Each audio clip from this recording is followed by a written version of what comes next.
23,000 രൂപ സാലറി ഉണ്ടായിരുന്ന ഒരു കോർപ്പറേറ്റ് ഫാർമസിയിൽ വർക്ക് ചെയ്തിരുന്ന ഞാൻ ആ ജോബ് ക്വിറ്റ് ചെയ്തിട്ട് ഫുൾ ടൈം ട്രേഡിങ്ങിലേക്ക് വന്നതിൻ്റെ ഒറ്റ കാരണം ടൈം ഫ്രീഡാണ്.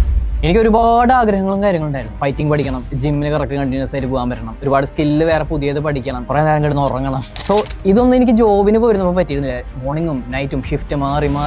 പക്ഷേ ട്രേഡിങ്ങിലേക്ക് വന്നപ്പോൾ ആദ്യം ഒരുപാട് സ്ട്രഗിൾസ് ഉണ്ടായിരുന്നു. ബട്ട് എല്ലാത്തിനും ടൈം ഉണ്ട്. എനിക്ക് ആക്ച്വലി ലൈഫ് ഒരുപാട് എൻജോയ് ചെയ്യാൻ പറ്റുന്നുണ്ട്. നമ്മൾ ആഗ്രഹിച്ച കാര്യങ്ങൾ ചെയ്യാനുള്ള ഓപ്പർച്യൂണിറ്റി ഉണ്ട്. അപ്പോൾ ഞാൻ ഫൈറ്റിംഗ് പഠിക്കുന്നുണ്ട്, ജിമ്മിന് പോകാൻ പറ്റുന്നുണ്ട്. സ്റ്റാർട്ടിംഗ് ഇക്വിറ്റിയിൽ മാത്രം ട്രേഡ് എടുത്തിരുന്ന ഞാനിപ്പോൾ ഓപ്ഷൻസ് പഠിച്ചു, അതിൽ NSIM സർട്ടിഫൈഡ് ആയി. ആൻഡ് ഇപ്പോൾ ഞാൻ കമ്മോഡിറ്റി പഠിച്ചുകൊണ്ടിരിക്കുകയാണ്. പിന്നെ ഒരുപാട് പഠിപ്പിക്കാൻ പറ്റുന്നുണ്ട്. സോ ഞാനിപ്പോൾ രാവിലെ ഒരു 9 മാർക്കറ്റ് തുടങ്ങി, ഒരു 11 മണിയാകുമ്പോഴേക്കും എൻ്റെ ട്രേഡിംഗ് അവസാനിപ്പിച്ച് പിന്നെ വൈകുന്നേരം വരെ വെറുതെ ഇരിക്കുകയാണ്. പിന്നീട് അതിനുശേഷം എന്തെങ്കിലും ക്ലാസ്സോ കാര്യങ്ങളുണ്ടെങ്കിൽ മാത്രമാണ് എൻഗേജ് ആവുന്നത്. സോ അത്രയും ടൈം എനിക്ക് യൂസ്ഫുൾ ആയിട്ട് വേണ്ടി തന്നെ യൂസ് ചെയ്യാൻ പറ്റുന്നുണ്ട്. ഇനി നിങ്ങൾ ആരെങ്കിലും ഇതുപോലെ ജോബ് ക്വിറ്റ് ചെയ്തുകൊണ്ട് ട്രേഡിംഗിലേക്ക് വരാൻ നിൽക്കുന്നവരാണെന്നുണ്ടെങ്കിൽ ഫസ്റ്റ് തന്നെ എക്വിറ്റിയിൽ സ്റ്റാർട്ട് ചെയ്യുക. ചാടിക്ക് ഒരു ഓപ്ഷൻസിലേക്ക് പോരുത്. അത് തീക്കളിയാണ്.